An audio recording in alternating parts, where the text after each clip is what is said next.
بسم اللہ الرحمن الرحیم۔ کل کے سبق میں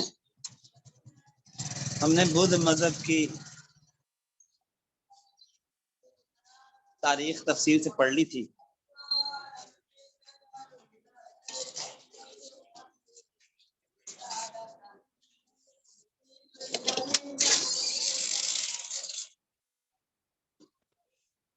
اور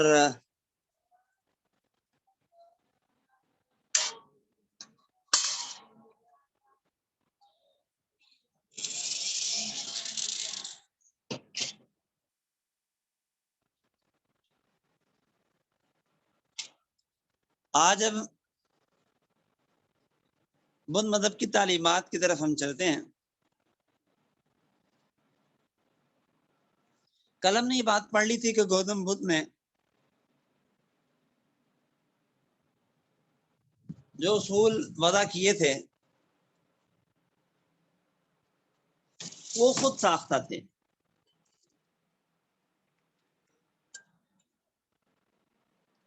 ظاہر ہے کہ گوتم بدھ کوئی نہ نبی تھا، نہ اس نے کوئی ایسا دعویٰ ہی کیا۔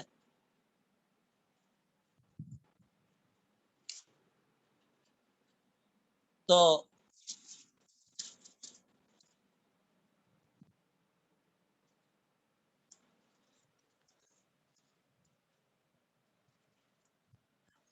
اپنی تعلیمات اس نے اپنی عقل سے گھڑی ہیں،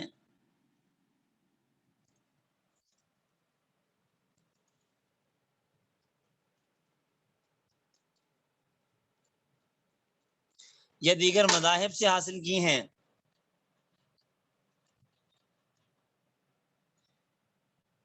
یہ ہمیں اس کی تعلیمات دیکھ کے بخوبی اندازہ ہو سکتا ہے۔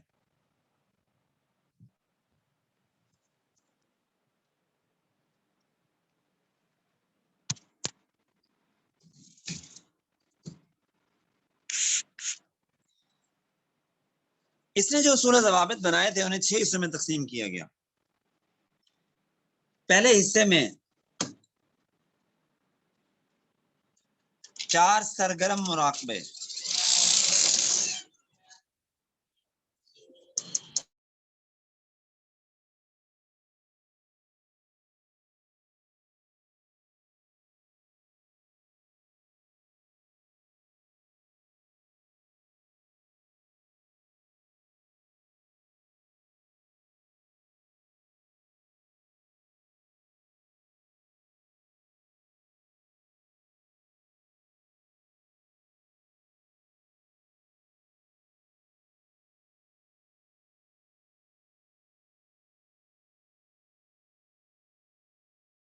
کسی چیز توجہ کرنا، کسی چیز کے انتظار میں رہنا، اپنے آپ کو کسی چیز کے پیچھے لگانا مراقبے کا معنی ہوتا ہے۔ تو نمبر 1 سرگرم مراقبہ۔ ان 4 مراقبوں کی تفصیل یہ ہے کہ پہلا مراقبہ جسمانی کثافت پر، دوسرا مراقبہ پرجوش حس کی پیدا کی ہوئی برائیوں پر، تیسرا مراقبہ خیالات کے عدم استقلال پر، اور چوتھا مراقبہ ہستی کے خیالات پر۔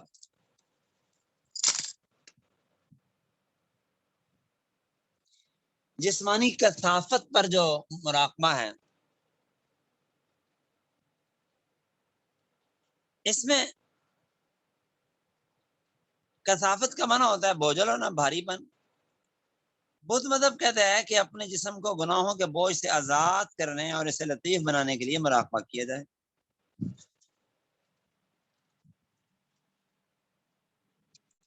تاکہ جسمانی کثافت سے چھٹکارا مل جائے اور لطافت جسمانی کا حصول ہو جائے۔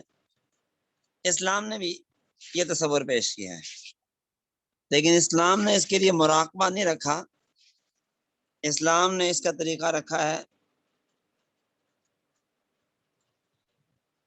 روزہ کہ جسمانی کثافت روزے سے ختم ہو جاتی ہے.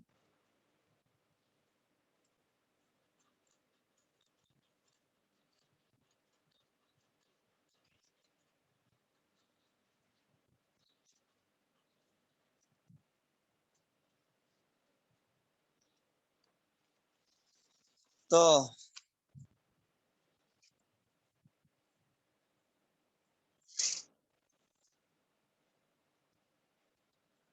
وجہ اس کی یہ ہے کہ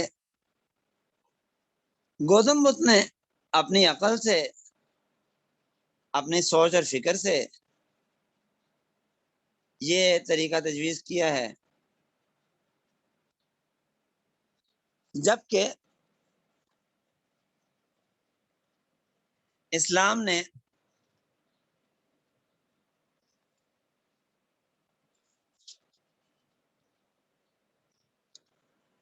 اس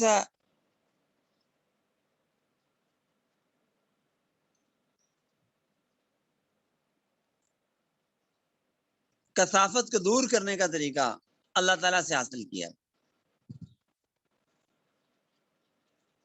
ظاہر ہے کہ عقل اور وحی دونوں برابر کہاں ہو سکتی ہیں.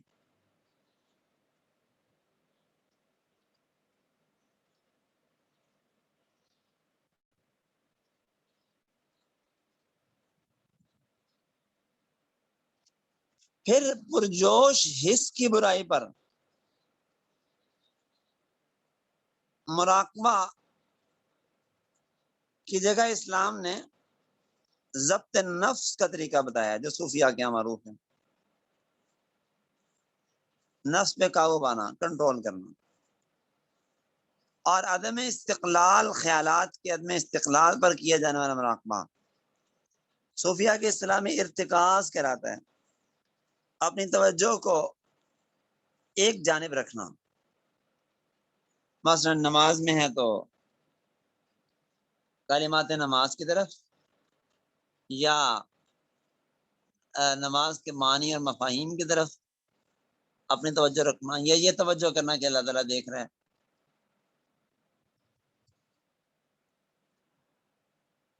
یا یہ تصور کرنا کہ میرا شیخ ہے، اپنے شیخ کا تصور کرنا. اے صحابہ نبی پاک قسم کا تصور رکھتے تھے.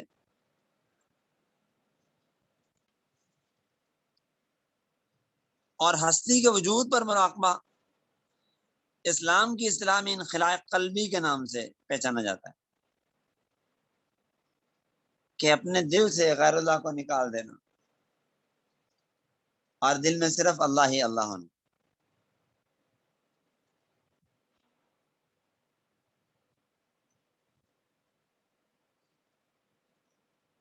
بہرحال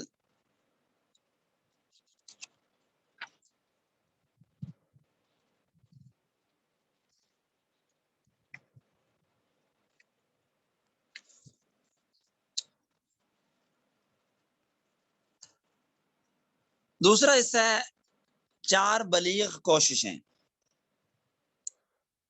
نمبر 1، برائی کی پیدائش روکنے کی کوشش.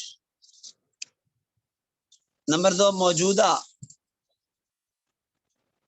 برائیوں کو دور کرنے کی کوشش. نمبر 3، غیر موجود نیکی کو پیدا کرنے کی کوشش.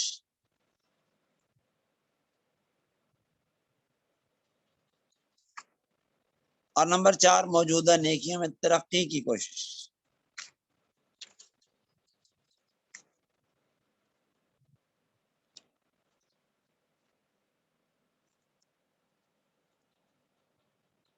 تو اسلام نے ان چاروں کوششوں کا جواز انتہائی اعلیٰ درجے میں ثابت کیا ہے.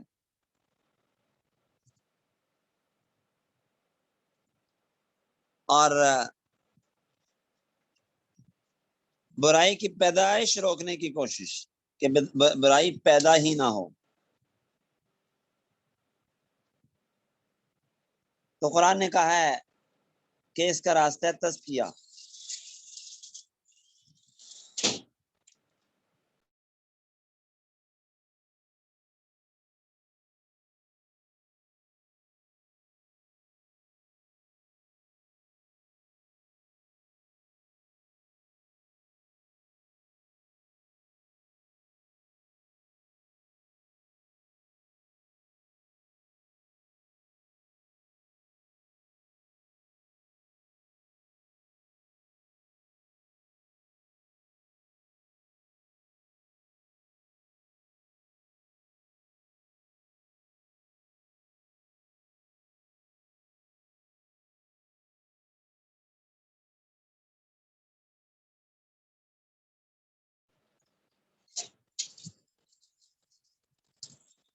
تو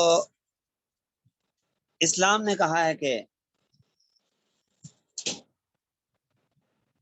قد افلح من زکاہا، قد افلح من تزکا، تزکیہ اپنے آپ کو برائیوں سے پاک کرنا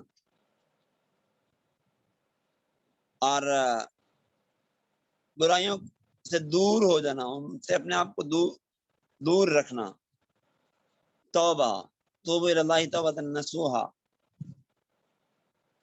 اور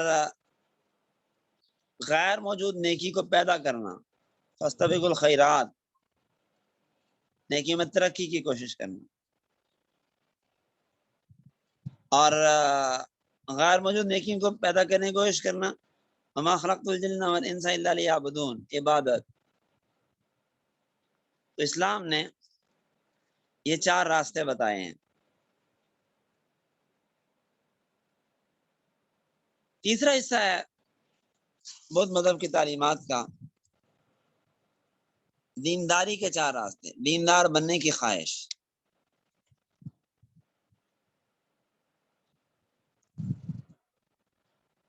دیندار بننے کے لیے دل کی ضروری تیاری، دیندار بننے کے لیے ضروری جد و جہد، اور دیندار بننے کے لیے تحقیقات۔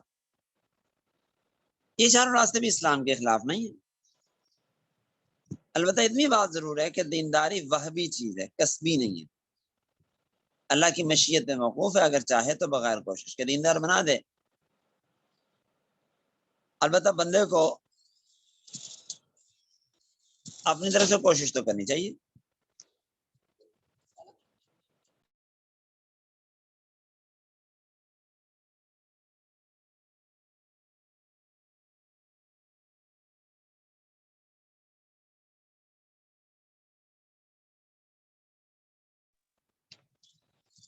اور چوتھا حصہ ہے 5 اخلاقی طاقتیں، ایمان، ہمت، حافظہ، الہام اور تصور۔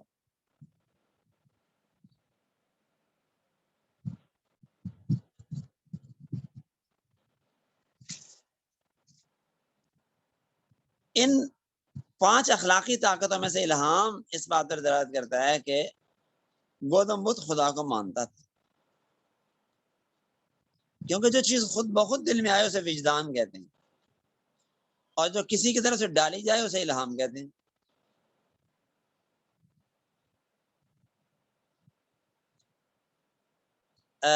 لیوس میور نے کہا ہے کہ بدھ خدا کو نہیں پوچھتا تھا، لیکن خدا کی مخالفت کا گوتم بدھ کی تعلیمات میں کہیں اشارہ نہیں ملتا۔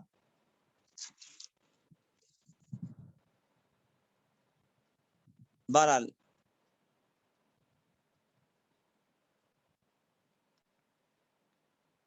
پانچواں حصہ ہے 7 دانشیں، عقل مندی کی باتیں۔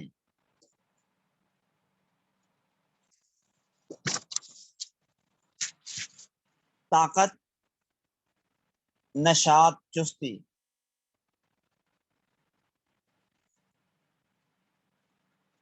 حافظہ جو پچھلے 5 میں بھی شامل داخل تھا، یاداشت، استراحت، راحت حاصل کرنا، تحقیقات، کتب مقدسہ کو پڑھنا، ان سے تحقیقات کرنا، سلامت طبع اور تفکر۔ اسلام ان چیزوں کی مخالفت نہیں کرتا، انکار نہیں کرتا ان کا۔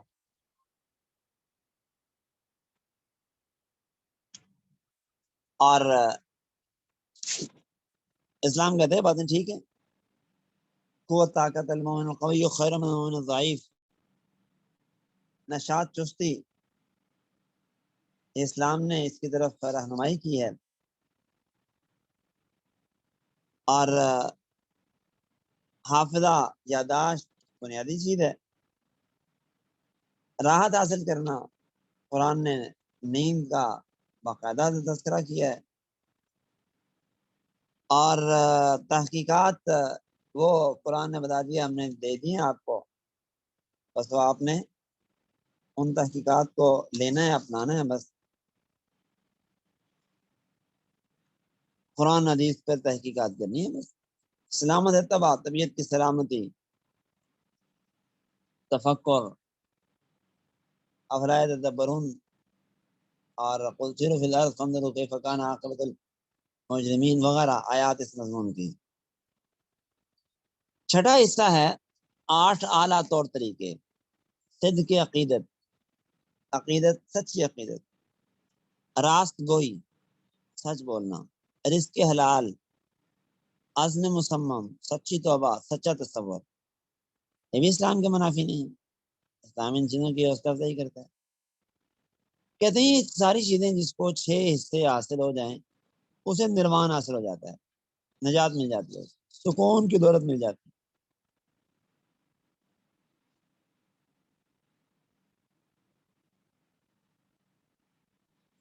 نروان کسے کہتے ہیں؟ تو بعض بدھوں کا تو کہنا ہے کہ نروان کرما یا پیدائش کے لامتناہی سلسلے کا اختتام ہے، ایک انسان کی پرسکون راحت ہے جس کو دوبارہ جنم لینا پڑے گا، جس کی خواہشات بالکل فنا ہو چکی ہوں گی، جس کی خودی اکثر مٹ گئی ہوگی۔ بعض لوگوں کا خیال ہے کہ یہ ہماری موجودہ زندگی کی ایک حالت ہے، جبکہ ہمارا اخلاقی ارتقاء اس درجے پہ پہنچ جائے کہ ہمارے اندر کوئی جذبہ اور خواہش باقی ہی نہ ہو۔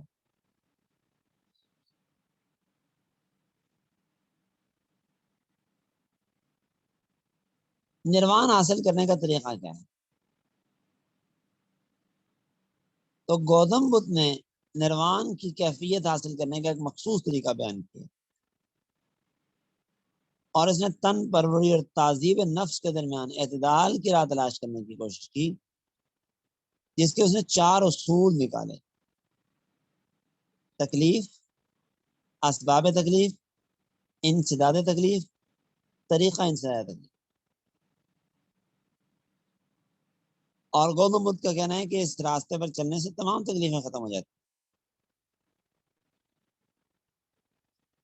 گوتم بدھ کو اس راستے کو طے کرنے کے لیے 4 مراحل سے گزرنا پڑا، اور ابھی بدھ مذہب کے ہر شخص کو یہ مراحل طے کرنے پڑتی ہیں۔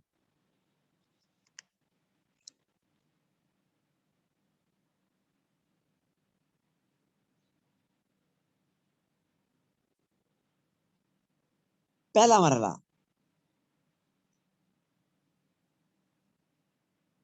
یہ 4 اصول ہیں، جسے معلوم ہو جائیں اور وہ اسے تسلیم کر لے تو گوتم بدھ کا پیروکار بن جاتا ہے۔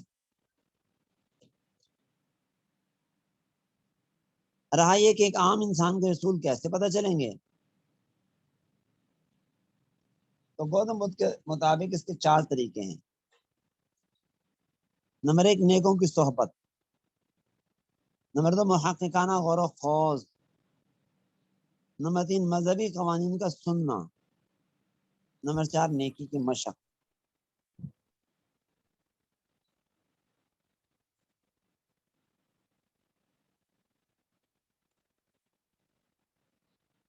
پہلے مرحلے میں جو شخص اپنے نفس امارہ اور غلط قسم کی دینی رسومات سے نجات حاصل کر لیتا ہے، اس مرحلے میں آ کے اس کے شہوانی جذبات اور مغالطے کافی حد تک دور ہو جاتے ہیں۔ بات یہ ہے کہ گوتم بدھ ہندوانہ رسم و رواج کا مخالف تھا، اس لیے وہ ہندوؤں کے خلاف ایک برخلاف ایک تصور پیش کرنا چاہتا تھا۔ اسی لیے نفس امارہ سے چھٹکارا حاصل کرنا بدھ مذہب میں بڑی اہمیت کا حامل تھا۔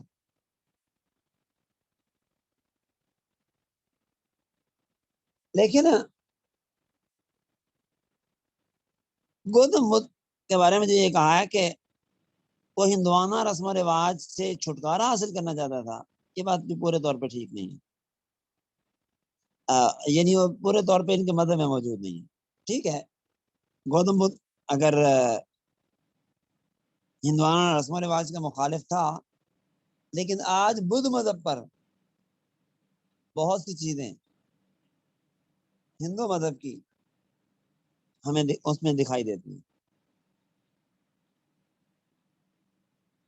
اور میں یہ بات عرض کر چکا ہوں کہ یہ مذہب نہیں، اس کو فلسفہ کہتے ہیں. اور یہی وجہ ہے کہ ان کی تعلیمات کا بنیادی نقطہ اور سارا زور اخلاق پر ہے. تو ظاہر ہے اس نے وہ گوتم بدھ نے جس خطے میں رہ کے فلسفے کا مطالعہ کیا تو وہ خطہ تو ہندو مذہب پر مشتمل تھا، وہ معاشرت وہاں کی. اس لیے لاشعوری طور پر وہ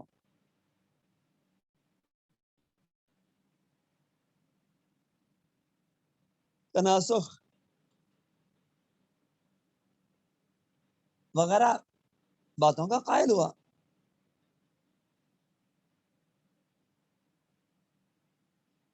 اور بدھوں نے بھی یہی بات لکھی ہے، یہی بات کی ہے گوتم بدھ نے کہ جو ہی کوئی جاندار خواہ انسان ہو یا حیوان یا دیوتا جب اس دنیا سے رخصت ہوتا ہے تو اس کی ایک نئی زندگی کا آغاز ہوتا ہے، جس میں خوشگواری یا ناگواری اس کے سابقہ اعمال کی بنا پر ظہور میں آتی ہے.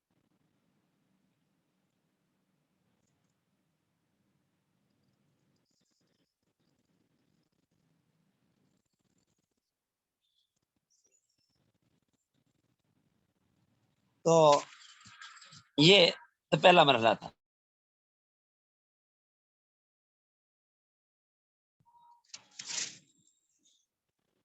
اس میں وہ کہتے ہیں کہ نفس سے مارا اور غلط قسم کی دینی رسومات سے نجات حاصل کرنا. نفس سے مارا کیا ہے، یہ بات قرآن نے بتائی، سمجھائیے.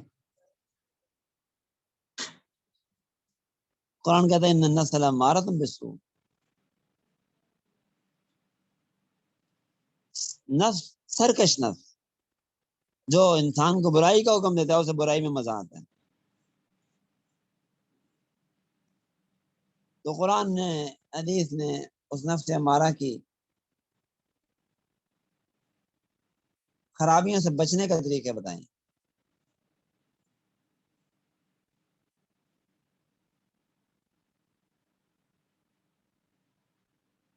اور اسلام نے یہ بھی بتایا ہے کہ نفس صرف امارہ ہی نہیں ہے، نفس لوامہ بھی ہے، مطمئنہ بھی ہے. لوامہ جو برائی ہونے کے بعد برائی کرنے پر ملامت کرتا ہے، اور مطمئنہ جسے نیکی کرنے میں مزہ آتا ہے، اطمینان دار نفس. تو بدھ مذہب نے ایک نفس کا ذکر کیا، اسلام نے 3 نفس بتائے. تیسرے مرحلے میں آ کے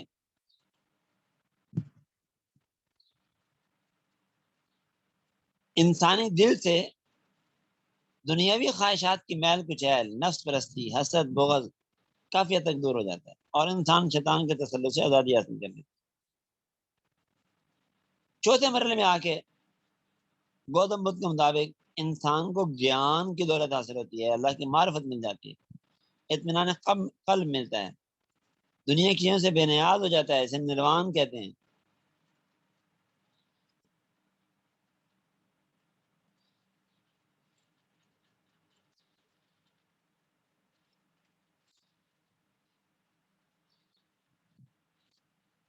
بہرحال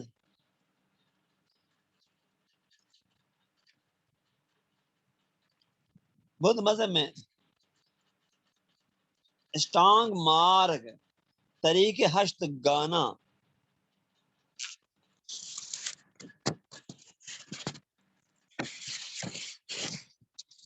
ایک بنیادی چیز ہے.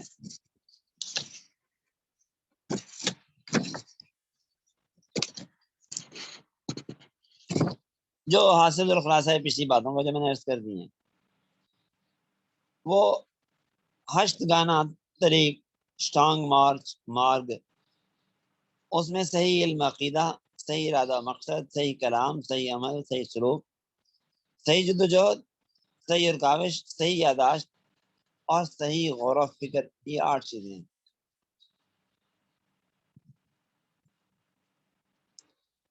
بعض بدھوں نے اسے تین میں مخصوص کیا ہے، تین میں بند کیا ہے۔ نمبر ایک فہم و خرد، نمبر دو اخلاق، نمبر تین توجہ و دھیان۔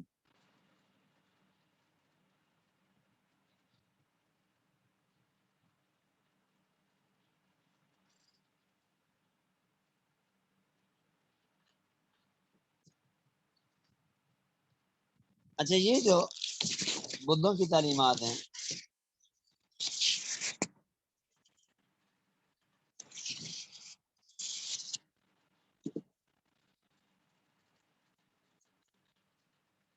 یہ آئی کہاں سے ہیں؟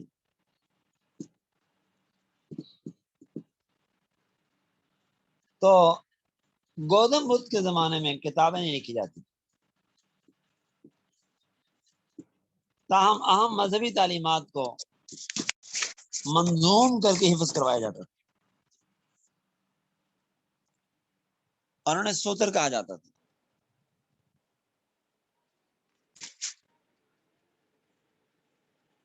30 برس تک بدھ کی تعلیمات کو تحریر میں لانے کی ضرورت محسوس نہیں کی گئی۔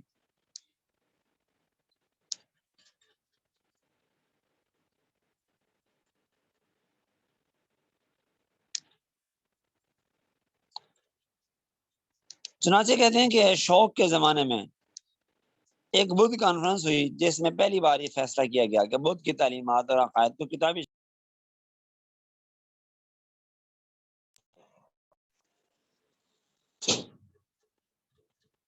یہ کتابیں بعد میں تری پتاکا کے نام سے معروف ہوئیں۔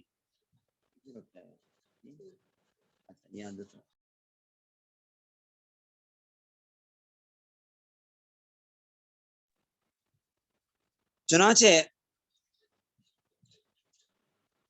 ان کی کتابیں تری پتاکا کے نام سے مشہور ہوئی۔ تری پتاکا مانا 3 ٹوکریاں۔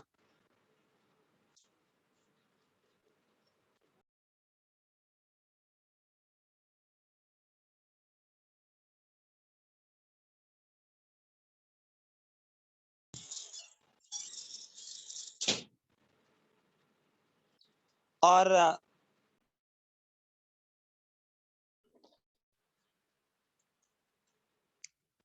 اس کے بعد پھر یہ جو تری پتاکا ہے،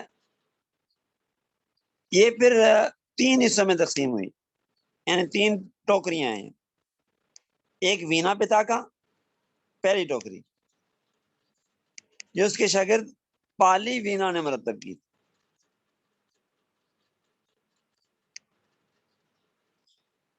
میں نے عرض کیا کہ یہ کتابیں ملفوظات اور تقریریں تھیں جو بعد میں آگے منتقل کی گئیں، اور ان میں بھی الفاظ کی جکڑ بندی بھی زیادہ توجہ نہیں دی گئی، بس چیزیں محفوظ کی گئیں۔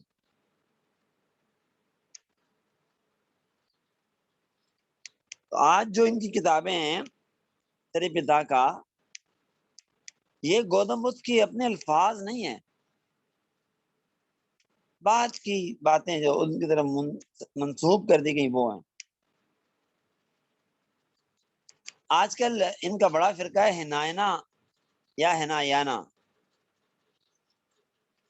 جس کا دعویٰ یہ ہے کہ گوتم بدھ کی وفات کے 450 سال کے بعد پالی زبان میں گوتم بدھ کے عقائد اور اصول مرتب کیے گئے تھے۔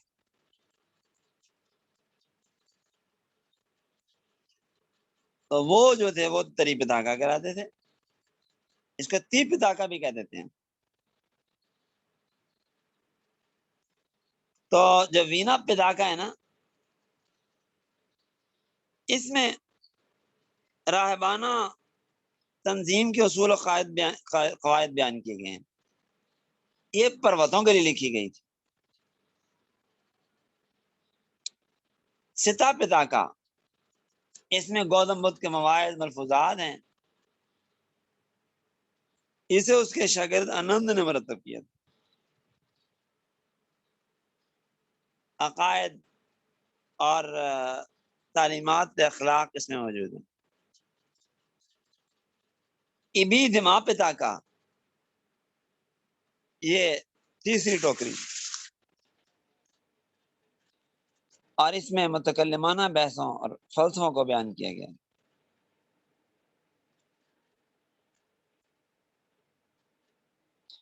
نفسیاتی اور مذہبی تعلیمات ہیں.